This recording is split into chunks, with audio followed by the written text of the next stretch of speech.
to get a bachelor's degree in social studies because I was always interested in sort of civic life and the biggest questions that we confront. I always knew I wanted to be part of solving the big problems. And that was also something I got from my family. My parents were both physicians and they were always involved in community work.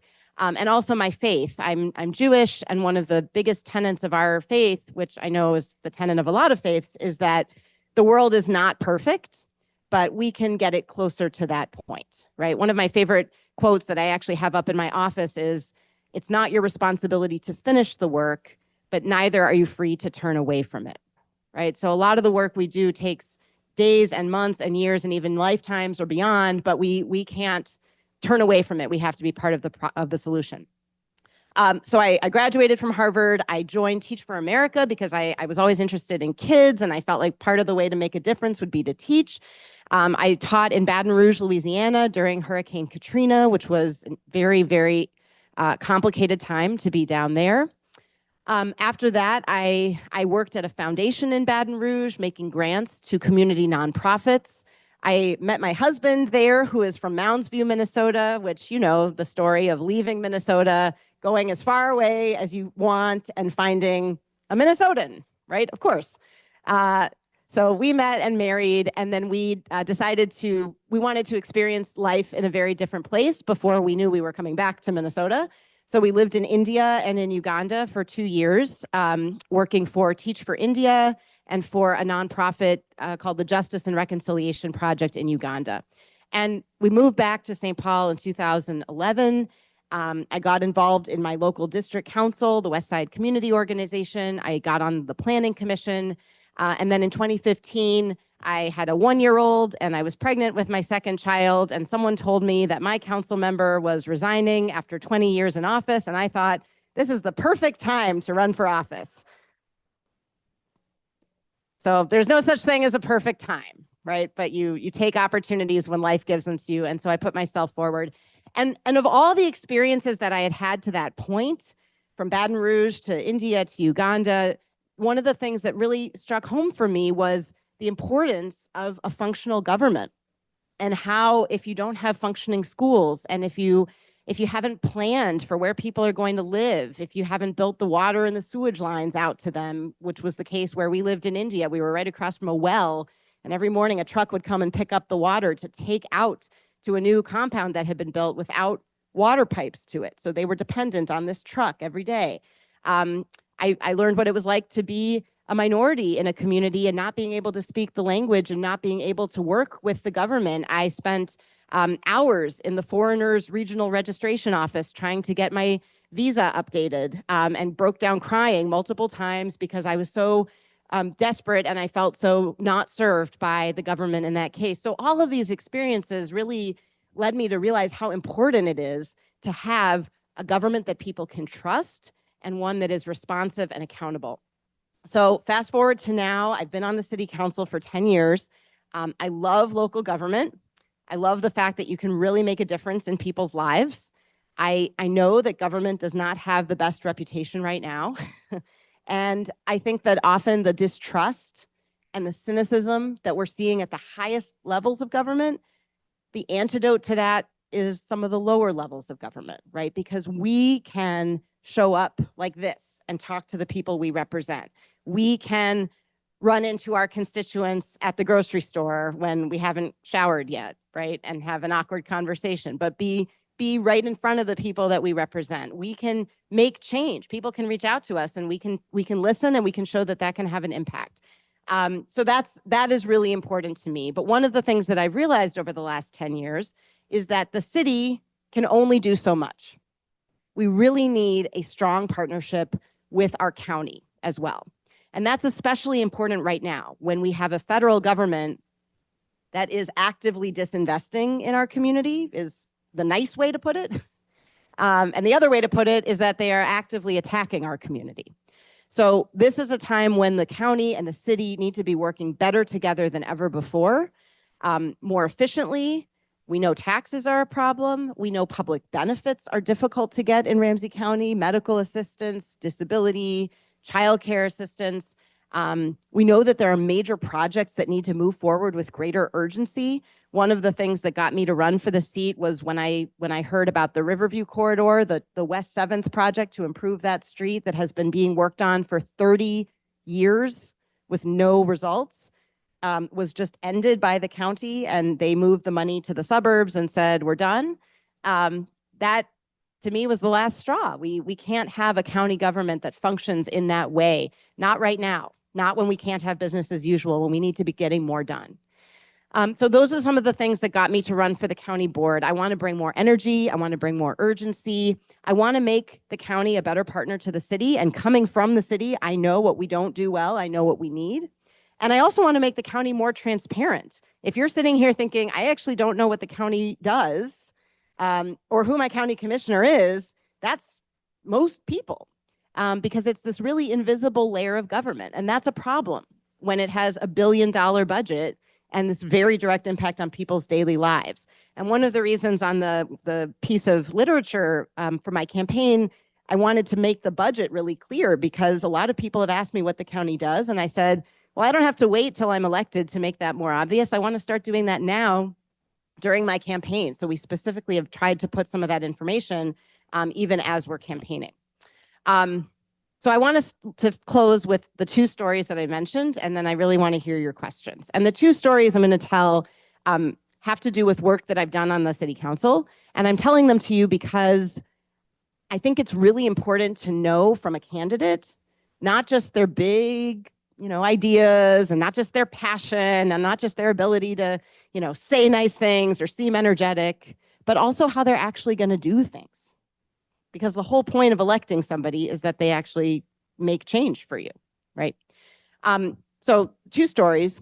One, a couple years ago, I was walking down Wabasha Street in downtown St. Paul outside work, and we had just redone the street.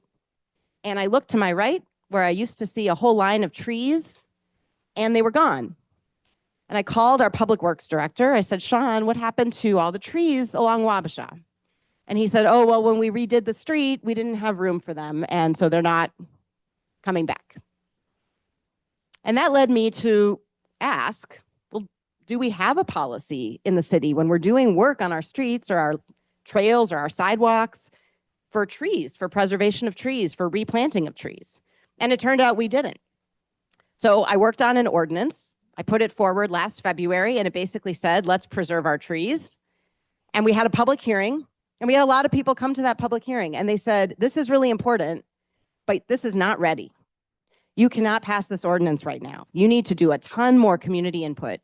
There are lots of people who care about this issue, and they need a chance to weigh in. And I'm not normally a very patient person, so I don't like to wait. But I did something that is very unusual for me, and I took a step back. I said, you're right. Our city has been around since 1849 with no tree ordinance. We can wait a few more months and do this right. And so for the last 14 months, we have been meeting with small groups of constituents. I have gone to every district council that would have me.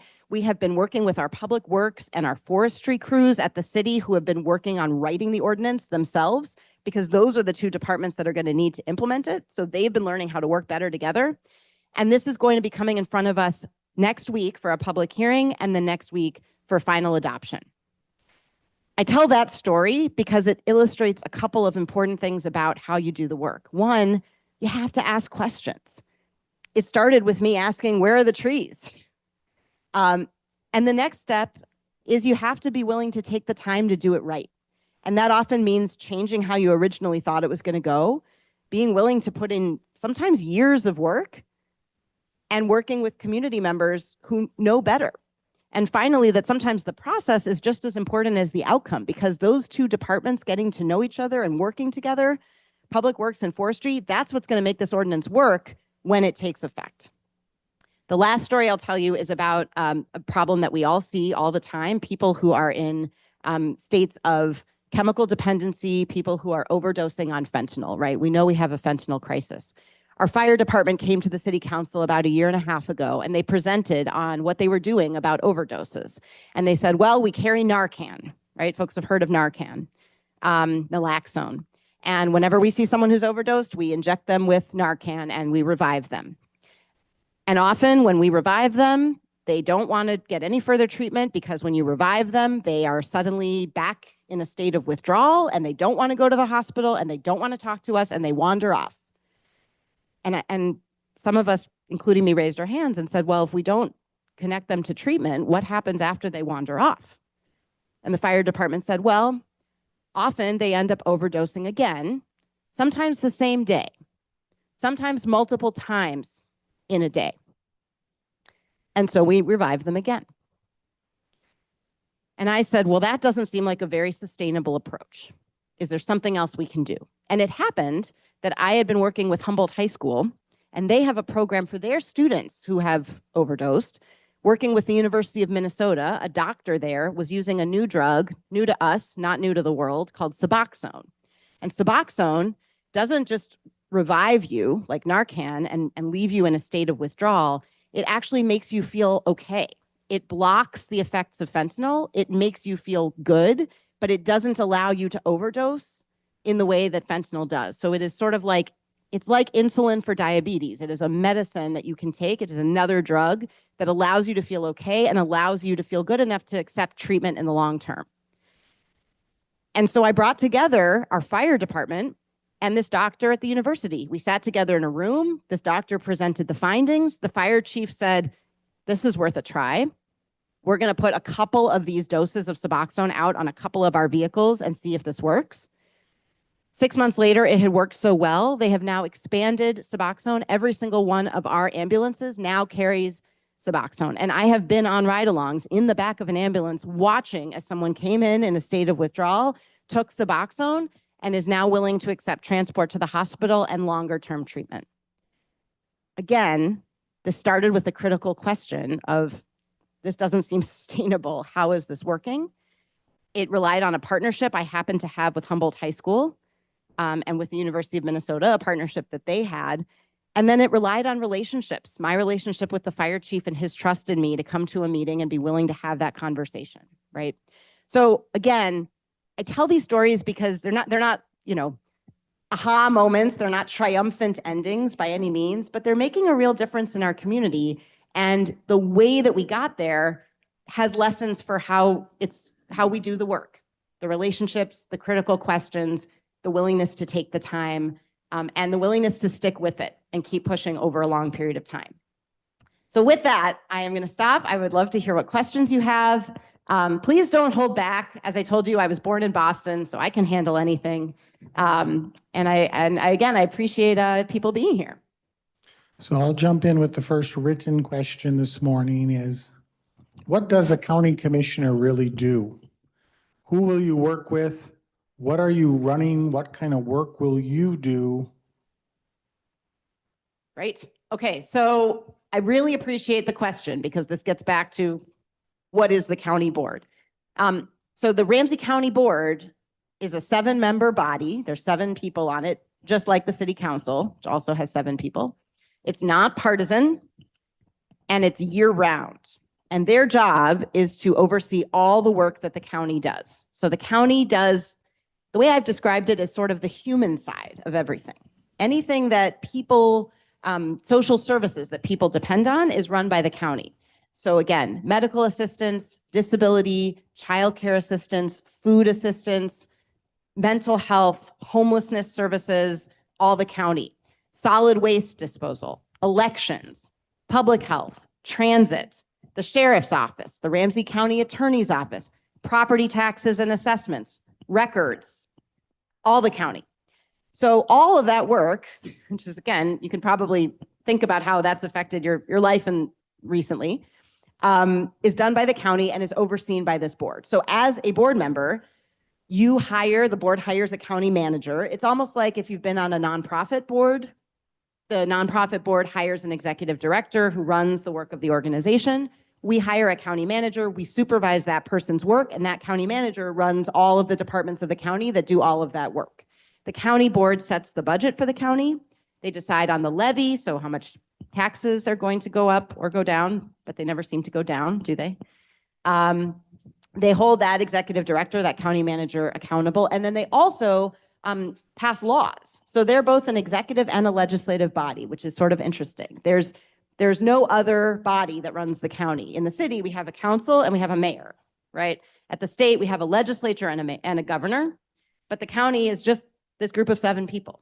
And in addition to serving on the county board, each commissioner also serves on about 20 other boards and commissions that do regional policymaking. So everything from the Soil and Water Conservation Board to the Transportation Advisory Board that makes decisions about where all the bus lines and train lines are going to go, even the Mosquito Control Board, which is apparently a very popular board. Like, the county commissioners like it so much, they have to force them off because it's so interesting. For example, did you know that the Mosquito Control Board will pick up tires for free? Because what happens in tires, right? Water, mosquito, right? So anyway, things you learn. So I've met with all the county commissioners. To the question about how I'll work with them, I think it's really important to build relationships with your colleagues, because that's how you get things done. You need 3 other people to vote with you on any issue. And on the city council, what I've learned is with 7 people, you need 3 people to vote with you on one issue. You may need the other 3 people on the very next issue. And the very next issue might literally be the next item on the agenda. It might be 1 second later. So there is no, the legislature, we see a lot of, angry speech and a lot of calling the other side, whatever, and a lot of symbolic language. And that's all well and good at the legislature. But at the county and the city, you have to be speaking respectfully and civilly on every issue, because it's all about the relationships with every single one of those other commissioners. What would I do on the county board? I would first of all focus on key development projects that have to move. West 7th, there's now a plan to reconstruct the street and put the J line bus rapid transit on that street. That's a great plan. I think it's going to make it safer. It's going to make it easier for motorists, easier for pedestrians, easier for transit riders. But the county took its $730 million away from the project when they stopped working on it, and they haven't brought it back. We need the county's investment in that deal, so I plan to help bring that back to the table. A second big project I'm going to work on is downtown revitalization. People think about the city as responsible for downtown, and we are, and I represent downtown on the city council, so I know a lot about what it takes to bring back downtown. But the county owns a lot of the key properties in downtown. If you think about the former West Publishing site, the jail site, right? That's been sitting vacant for 10 years now. And the buildings were sitting vacant for 10 years before that. So 20 years of no usage on the riverfront. That is a key redevelopment site in downtown. I would prioritize moving that forward. And then lastly, I would really look closely at how we're administering public benefits. Things like medical assistance or disability or childcare assistance, long-term care. I have talked to people who say, it was a nightmare trying to navigate Ramsey County's bureaucracy. I've talked to people in this room who've said that to me last time I was here. And those conversations have continued. So the people, if you've had that experience, you are not alone. And I've actually heard that Ramsey County is one of the worst counties to get care, which is a problem because Ramsey County is the county with the highest concentration of poverty in the state. So people in Ramsey County are already dealing with lots of other challenges. We should be the best county in the state, the easiest county in the state to get your benefits that you're entitled to, not the hardest. So I would take a very close look at that. That was a long answer to that question. Okay, questions in the room. Let's start in the front row there. Question for you. Well, actually, a couple questions. One is, in your current role, what's the date, time, and location of the public hearing on the St. Paul City tree preservation ordinance? You said it's next week, specifics. And then, is a draft of the ordinance available for review prior to the hearing? And I get another follow-up. Thank you, Dave. So the presentation, the public hearing, we always have 3 readings for an ordinance. The first week is a presentation of the ordinance that happened last week, so we hear what it is. The next week we have a public hearing. We don't meet today, so for the 4th. So next week, July 8th, 3:30 p.m. at City Hall, 15 West Kellogg Boulevard, will be the public hearing. And everyone is welcome. There's always 2 minutes to testify, but you're also welcome to submit testimony in advance via email or a letter if you don't want to come speak publicly, and that will all be part of the record. Or if you have more to say than 2 minutes allows. And then the draft of the ordinance is available right now online. If you just Google Tree Preservation Ordinance St. Paul, it'll bring you to a link where you can see it. And if you have trouble with that, I'm happy to email it out to you. I can send it to Marty. He can send it around. And in terms of your potentially being a Ramsey County Commissioner, what's Ramsey County's role in forest and tree management and preservation or protection? Another great question. So Ramsey County has this ordinance will apply when the city is doing work on its roads, trails, bike lanes, and sidewalks, which often affect trees. You've probably seen examples. Cleveland was a horrible example of this, where we lost a ton of trees during a road reconstruction. But it's only going to apply to streets and bike lanes and trails that the city owns. There are a lot of streets that go through the city that aren't owned by the city. West 7th is actually a good example. It's owned by the state because it's Highway 5. Cleveland is a county road. Lexington is a county road. Dale is a county road. Right now, the work going on at Grand and Dale, if you have tried to drive over that intersection, that is a county project. Our tree ordinance won't apply to county projects by law. They can say we're going to follow the city's policy, voluntarily, but they won't be required to. So I don't know the full extent of what they do in forestry and trees, but I will tell you, Dave, that I would want to try to extend this ordinance to the county if I were there. Thank you. Oh, I didn't even read this. Thank you.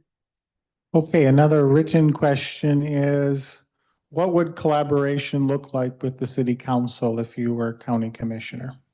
Thank you. So let me tell you what collaboration looks like right now. There's almost none.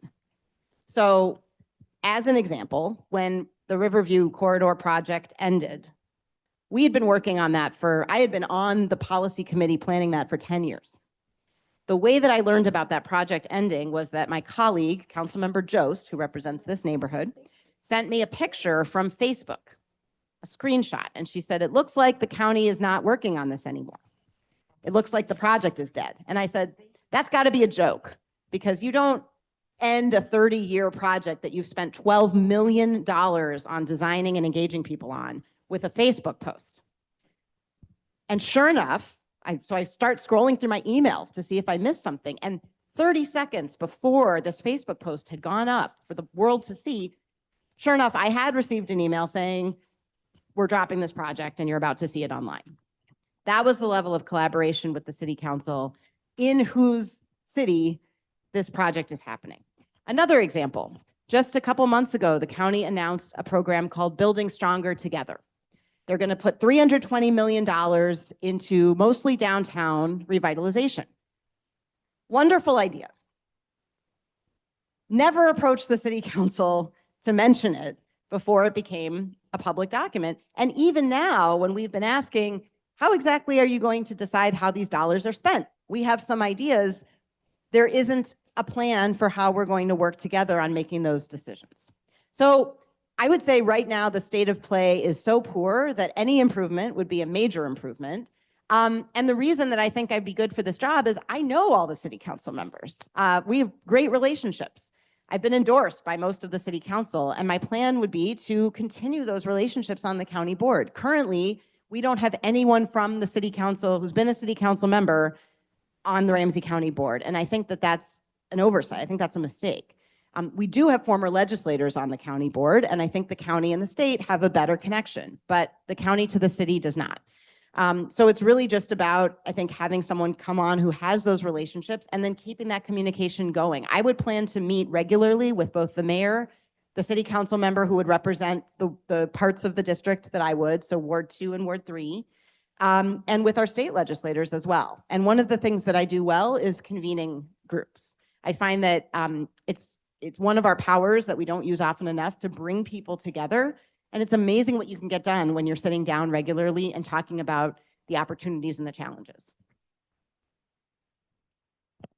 Okay, another live question in the room.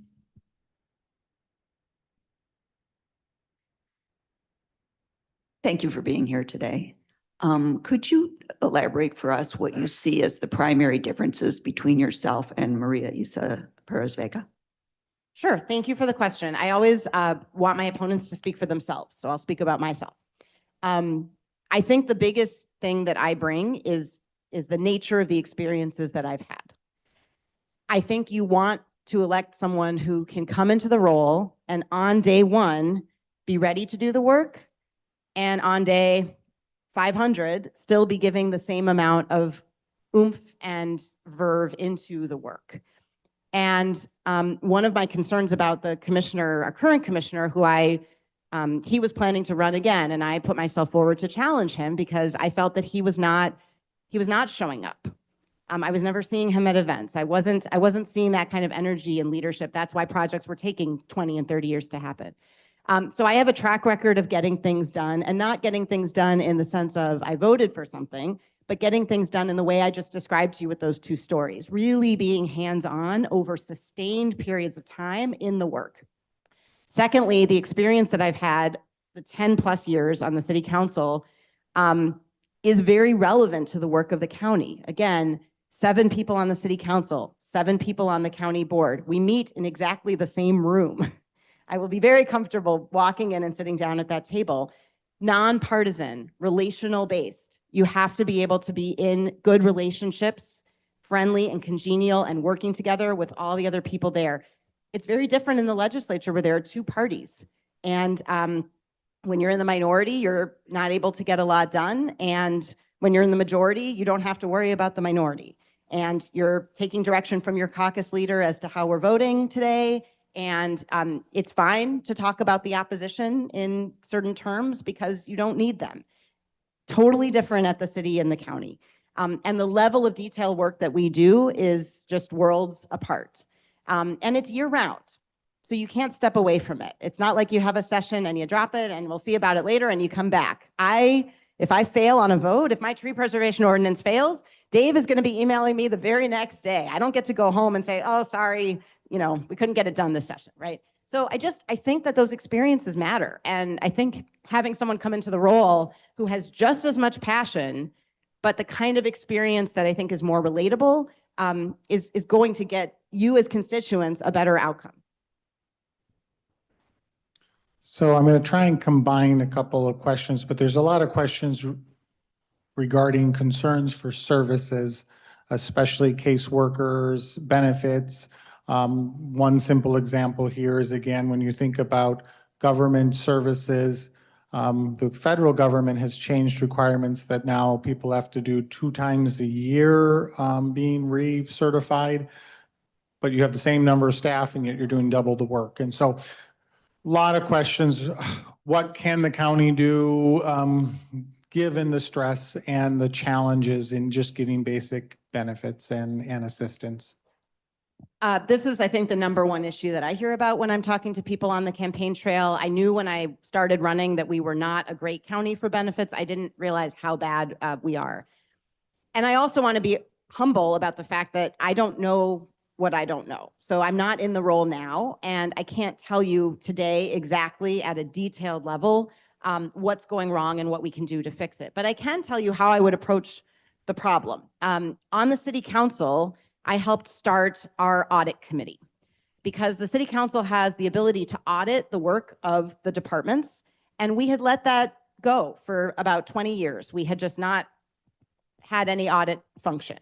And that to me seemed like a clear miss, because if you're doing work, but you're not checking in on how it's going and you're not setting outcome goals and you're not monitoring results, you're not going to get good work done for people. So we created the audit committee, which has now evaluated 4 different city departments and programs and come up with really clear examples of ways they can do their work better and more efficiently. I would do a similar thing with the county, and I would actually look to see if the state legislative auditor would help us out so we don't have to recreate the wheel, and really do an audit of those programs and spend time on the ground at the service centers, watching as people come in those doors. What kind of response do they get? Are they told to put something in a mailbox when they're standing right in front of you? Are they going through multiple steps, inputting the same information over and over again? I find that what you pay attention to, you change. And I think that in this case, it feels like there is a lack of attention being paid to how well benefits are being administered. And honestly, that might be probably because staff are overwhelmed. The county is busy, budgets are tight. But it's also probably the case that we are a poor county. And so the people in our county don't always have the ability to advocate for themselves the way that Dakota County residents do or Hennepin County residents do. And to me, if you are in a county where you have very low income constituents who may not be able to advocate for themselves, then you need to do that work yourself. You don't need to wait to hear from people that the services are poor. You need to hold yourself to a higher standard of excellence. You meaning the county board, the county staff, yeah. Because I think it's a cop-out to say, well, we're not hearing from people, right? People have a lot of other things going on, and they may not know that they are entitled to expect a better level of service. Okay, we'll go here and then go to the other side.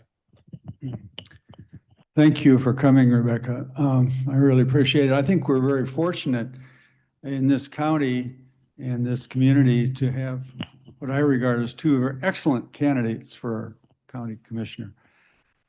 I want to ask you about an issue that's really more of a national issue than a local issue. But as I think you suggested, and I believe all issues are connected. You mentioned how the federal policies are affecting us right here. And this is an emerging issue in the nation, in our whole society. And that is, I haven't heard you speak to the question of our relations with Israel and the Israeli-Palestinian relationships and policy. If you would speak to that, thank you. Sure, I appreciate the question. And honestly, this is a hard question for me. I'm Jewish. I feel a lot of connection to the state of Israel growing up. That was something that is really important to us. It's the one country that Jews have where they are a majority.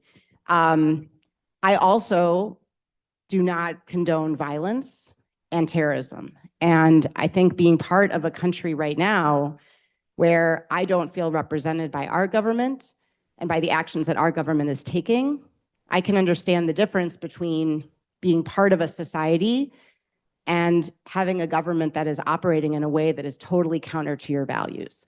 The government of Israel right now is operating in a way that is totally counter to my values and to the values of a lot of Israelis. And I think that our government needs to be really clear about that. And I think our government needs to be clear about that all across the world. Whenever there are countries that are violating human rights, whenever there are countries that need to be held to a higher standard, I think the United States has a very checkered record of doing that. I just finished a book. I'm trying to read every book, National Book Award winner since the year I was born, fiction and nonfiction. So I'm up to 2007. And the National Book Award nonfiction winner was Legacy of Ashes, which is about the history of the CIA. If you haven't read it, I highly recommend it. But having finished that book, I mean, our record in international affairs and being consistent to a set of principles is checkered at best. But I do think we need to use our resources and our moral authority in the world to tell our partners, no matter who you are, there are basic human rights that need to be respected. There are conventions that need to be respected. And that's something that I would continue to say out loud and publicly. Yeah.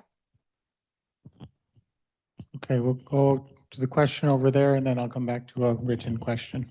I gave them to Marty, but I'm really concerned about case management and case services because I'm a recipient, but I'm not an MA. I don't want to be in the county, but I do receive a service. And like you said, accountability. My goals have been set over and over and over, and we don't get nothing done. And I just said to one of my providers, I'm going to have to roll my sleeves like I was an employee working for other people and do the work, because it isn't okay to tell you, well, we're going to lose money, we're going to cut your service, but if you don't go to MA, then you don't get service. And I don't want to, because I have my inheritance, my finances, my future, but I still need certain services. And I am really adamant. I told my provider today, I've got to prioritize, and if I have to do the work and get these services for me, I will have to do it like I was being paid when I worked at Neighborhood House and some other places, because we can't continue business as usual. And the same with Metro Transit and Metro Mobility. Yesterday, I made a call and I bypassed 2 women, and I told this young man, it is dangerous that we are being transported with a vehicle that doesn't have air conditioning. And how can you put a man to drive like that and me in a bus that way? And he said, I'm going to bring it to a higher level. I have pushed some things, but we need to work together because the people that need the service is not only the poor. We all need services and we need to work on those services. And like you said, you can't do anything unless you are commissioner to be with Met Council. Cannot be business as usual. The city has grown. They can't park anywhere. Our Sally Forth, our little bus cannot. Now they have to go to the suburbs. We need to look at these issues and prioritize. And you know what? I was willing to go to the Capitol with ARP, but COVID came in, lowered the greed on medications. And unfortunate, I couldn't go. But we need to do something, and I'd like your answer. Thank you, Annabella. I can't agree with you more. I mean, I think you're articulating exactly what I've been hearing from so many people. I didn't know about the lack of air conditioning on Metro Transit vehicles. I especially in these temperatures, that's really concerning. And I'll also add one thing to something I heard in what you said about you having to take on the full-time job of doing this work, which is not how it should be. There are people whose jobs it is to do this work, and it should not be expected of an individual to know how to navigate the system, even if you worked for Neighborhood House and therefore know how to navigate the system. One of the things someone told me when I first started thinking about running for this job, they said, well, you're going to love it because I worked for a county commissioner, and I think I got 2 constituent emails the entire time, and you never have to do constituent service. No one reaches out to your office. And I thought to myself, that's horrible. That's horrible. I love the fact that I get to do constituent service. There's nothing better for me than when I get an email from someone saying, I'm so grateful for how your office helped me solve, and literally like on the ground issues, the graffiti, the weeds, the person who was trespassing, my neighbor whose noise was too loud, the dog. That's what it's about. And the fact that county commissioners don't hear directly from people that they represent, because for you to have to tell the bus driver who has to take it up the chain, that's going to be a long chain.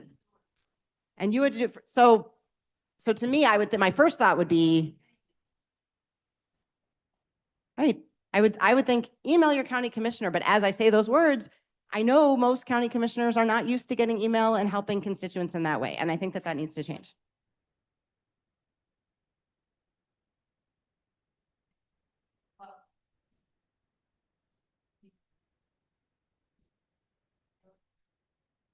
Okay, Annabelle, any final comment there, Rebecca? Just that I'm not going anywhere after this, so we can keep talking about it. Okay. All righty, well, budgets, county has We still have lots of time. We still have lots of time. We do have lots of time, so we're gonna push along to budget questions. The county has a huge budget, but it's also really strained. This community in particular is very passionate about homelessness issues, and yet we see everyone pointing their thumbs at one another, whether it's the city should take it on or the county or the state, and then who suffers? County budgets for a whole variety of services. What are your priorities when it comes to budgets? Well, first of all,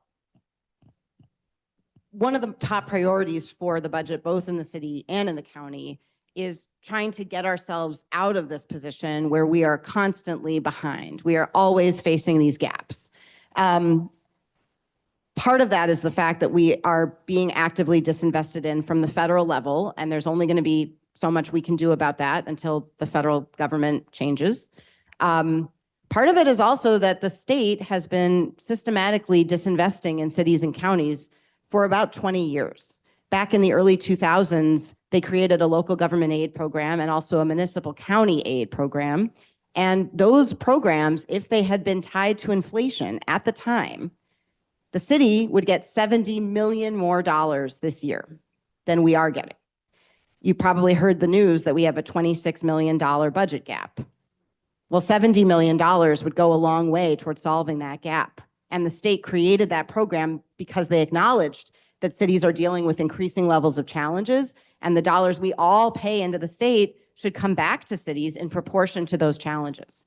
And the same thing with counties. So part of it is changing our budget picture by advocating to the state for that county aid and that local government aid. And I've been part of a number of conversations about that I think could be much more effective if we worked better together across counties and across cities. The other thing we need to do is expand our tax base because, again, there's a lot of land that we own that we could be putting into better use that would expand our ability to pay for the services that we need. The properties that downtown that I mentioned are key parts of revitalization, and downtown St. Paul is the engine for the economy of the entire county. So to the extent that we can get those parcels back into development, bring people and jobs back into the community, that's going to lessen the burden on everybody. I'm also interested in things like a payment in lieu of taxes program. This is an innovative idea. We have a lot of tax exempt land in the county where you ask tax exempt entities to voluntarily pay a little bit to help cover the costs. It's always voluntary. It can't be mandatory or it would be a tax. But there are a lot of cities across the country that have tried this. Boston is very famous for their program. They have a lot of eds and meds, right, as we say, and they bring in $28 million a year. Now, that's a small amount for Boston's budget. We studied this about 10 years ago, and we found we could bring in about $1 million a year just in St. Paul. It would probably be larger in the county as a whole. And that's not a huge amount, but it's something. And I think we need to try everything. I also think from a basic sense of fairness, people feel like everyone should be contributing something. And then finally, when we do have to make hard decisions to the specific question, I think we need to prioritize those front-facing services that only we can provide. So homelessness is a great example. The city has stepped into that space. We send out street outreach teams. We have helped the county open up shelter spaces when they haven't had enough beds. But it's really, it is a county responsibility, and the county receives the budget for that service. The county needs to open more shelters, and not just Dorothy Day warehouse style shelters, because no one wants to sleep there. You wouldn't want to sleep in Dorothy Day, and neither does someone who's homeless. I know this because I've gone to Dorothy Day and I've talked to the people who are there because they're my constituents too. I've gone to Union Gospel Mission and I've sat down with the men there and I've talked to them about their challenges. And the number one challenge they'll talk about is public safety. As someone who's homeless, they feel threatened. They're more vulnerable than anyone else. So we need to have smaller scale shelters, places where you're not on a huge floor of cots, places where you can bring your property. People have a shopping cart and that's all that they have. Everything they have is in that shopping cart. If they're told you need to go inside and leave that outside, you're not going to go inside. You're going to stay outside in a dangerous environment. Or if you can't go with your partner, you have one other person in the world who you can trust, and you have to be separated because we only have sex-separated shelters. Often people will choose to live on the street because they don't have any community inside these shelter buildings. So building places where people can actually have more co-living, more shared spaces, and separate rooms is key. So I would really prioritize with our budget services like that no one else is going to do. We have a land of 10,000 nonprofits. If there's something that the nonprofit community is doing well, if there's something that the city is doing well, the county does not have to do that on its own. It can rely on those partners and focus on the things that only it can do.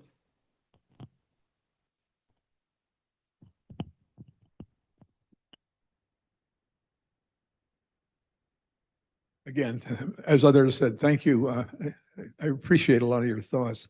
I'm a former bureaucrat at the state level. I worked in three Thank different. you for your service. Yeah, I worked in 3 different states, and I don't know if I can articulate this very clearly, but I assume you've had experiences like this as an elected official in the city over and over again. And that is, you get voices that come from the bureaucracy, your staff, and you get voices that come from the community about things they'd like to see different. Can you give an example of where that tension has arisen between maybe you and in the county? It would be, maybe the mayor, or the city, it might be the mayor, the county manager. How you've dealt with those, how you navigate those, because you're going to get different positions, as you know, about what's most important. And so, can you give a couple examples of how you've dealt with that in the past? Yeah, that's a great example and a great question. That is the kind of work that is endemic to city life. There's I remember when I was in high school and I volunteered with State Representative Jim Rhodes, who was my state representative. He was a Republican. And he's a wonderful, wonderful person. And I say that because I think sometimes we get into these boxes and we can't see the humanity in each other. And he's still a mentor to this day. And one of the things I remember asking him, and I thought this was such a great question. I was 15, so I thought all my questions were really great. I said, what happens when your gut tells you that something is the right thing to do, but your constituents want something else? And he answered it. I don't even remember how he answered it, but I remember when I got into the city council thinking to myself, that would be such a wonderful world if your gut told you one thing and all your constituents agreed on the other thing.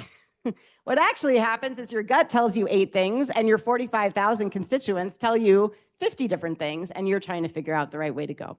I would actually bring an example of a time when I worked with the county on something. This was in our council chambers. Has anyone ever been to City Hall, to the council chambers? Okay. Anyone noticed the difference in our artwork recently? Okay. The last couple of years. So there's 4 huge panels in the council chambers. They're about 40 feet tall. And they used to depict 4 white men who I think were supposed to show different aspects of St. Paul. This was kind of like Parks and Rec. If you've seen Parks and Rec and you've seen the murals in Parks and Rec, and it's a joke there, but it was true in our chambers. So these huge white men, one of them looks like Davy Crockett. He's supposed to be the pioneer. Then there's like the guy with the locomotive cap. He's the rail. And there's 2 other ones. And underneath them, in positions of different levels of subservience, were women and people of color. African Americans carrying things for people, a Native American at gunpoint in a canoe, some people who it was really unclear if they were women or not. Maybe that was a woman, but it was very shadowy. She wasn't the 4 figure. Anyway, so we would have people come into our chambers and they would say, I don't feel like this is a space for me. And at the time, most of our council was white. This is when I first took office. Because they'd be coming for actual work. This is not a museum. This is a place where we're making decisions about people's property and lives. And I remember a person of color came with his young daughter and he looked around us and he looked around the walls and he said, I don't even feel like this is a space for me. And I thought to myself, if he's saying that out loud, which takes guts, how many people are feeling that way and are not ever going to say that, especially when they're in front of us asking us for something, right? So then I did a little homework. You notice a trend with me as I kind of go back and I figure out like what's going on here. And I looked and it turned out that sure enough, way long ago, Ruby Hunt, who was also a county commissioner, one of the first women on the city council, had asked the same question in 1992. She said, what gives with these pieces of art, which had been there since the 30s. So even in the 90s, this was already sort of, and so I thought, well, let's take this on. I don't know what happened in the 90s, but we can figure this out. And how hard could this be? It's changing the artwork. Well, it turns out it was quite hard because we share the space with the county, as I mentioned. So we sit in exactly the same chambers. And when I reached out to the county board, who was mostly older white men, and I said, we've been thinking about this and we don't really feel like these represent, sure enough, they had a difference of opinion. In fact, one of the commissioners told me point blank, I like looking at those pictures because it reminds me of what not to do and how far we've come. And I said to myself, maybe you could just write a post-it that says, don't be racist, and you could just look at it from time to time. Anyway, it took every other week meetings for 2 years. It took me emailing to follow up, to remind people what they said they would do. It took working with the Ramsey County Historical Society. It took creating a whole community process to vet and select new artwork. It took figuring out the financing and devising a way to, because 40-foot paintings might have cost one thing in the 30s, cost another thing in the 2020s, but turned out there was a way to paint a smaller painting and then replicate it through extremely high-tech, high-res resolution on just a kind of a banner and make that the actual 40-foot thing.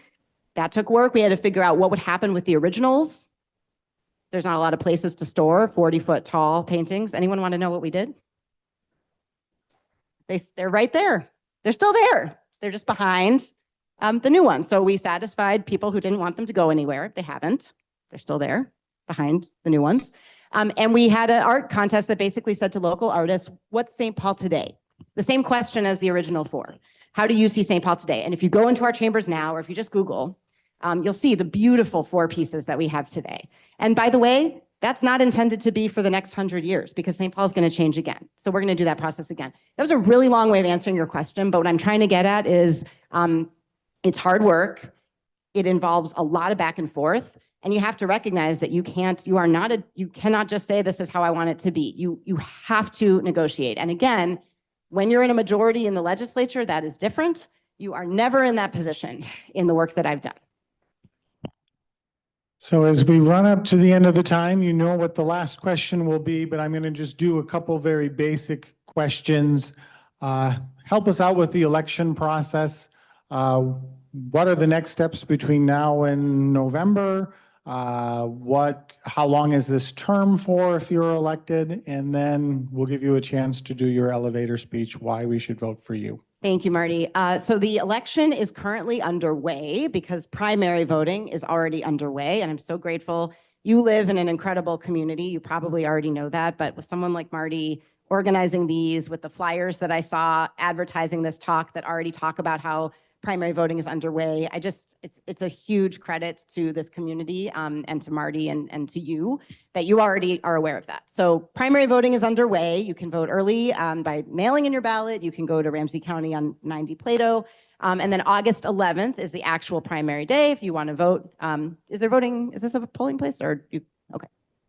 But the polling place, The polling place is the library. Library. And if you need rides to that, you can talk to us and we can see about doing carpooling down there for primaries.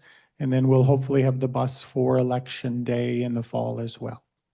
And election day is November 3rd. So very important to vote in the primary, obviously not just for a local race, but all of the national races will be on your primary ballot. And some of those are also pretty important to vote for.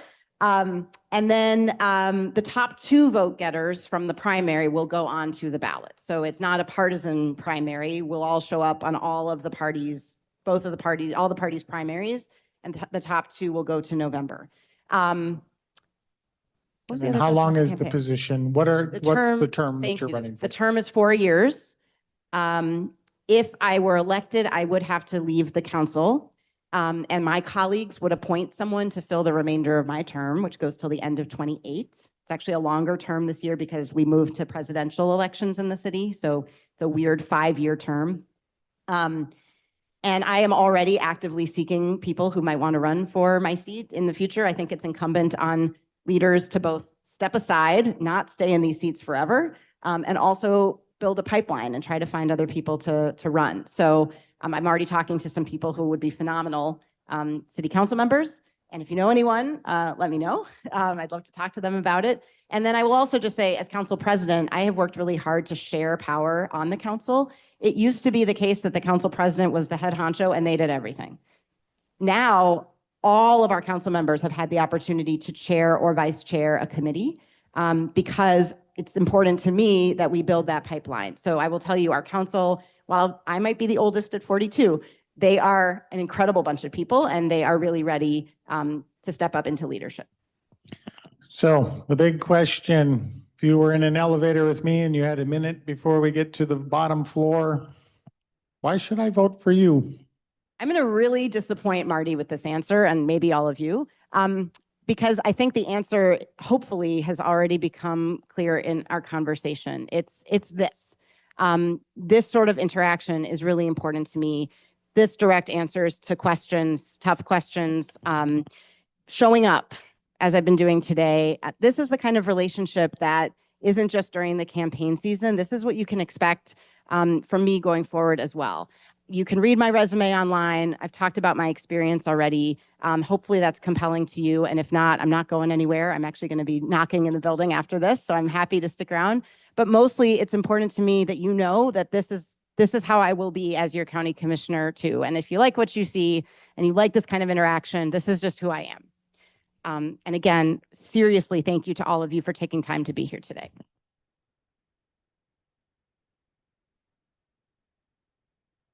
All righty, so there are materials on the table there. I think Fitz will help you to sign up on this clipboard if you would like to as well.